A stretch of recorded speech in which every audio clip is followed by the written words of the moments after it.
अस्सलाम वालेकुम। देखने वाले नाज़रीन को ईद उल फितर मुबारक हो। अल्लाह पाक आपको इस ईद की ढेरों खुशियाँ नसीब फरमाए।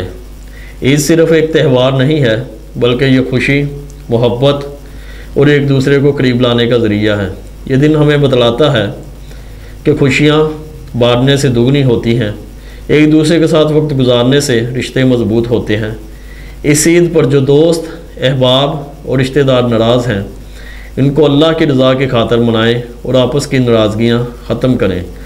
बचपन की ईद ही अलग होती थी।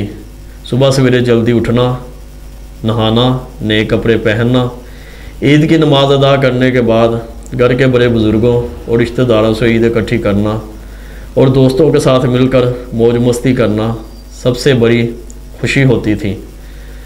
ना कोई नाराज़गी आपस में होती थी।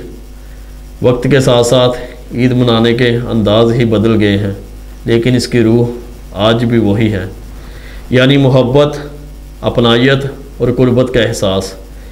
ईद का असल हुस्न तभी ही है जब हम सिर्फ़ अपनी नहीं बल्कि दूसरों की खुशियों का भी एहसास करें। जो लोग किसी वजह से महरूम हैं, इनकी मदद करें और इन्हें ईद की खुशियों में शामिल करें ताकि आपकी ईद की खुशियाँ दुगनी हों।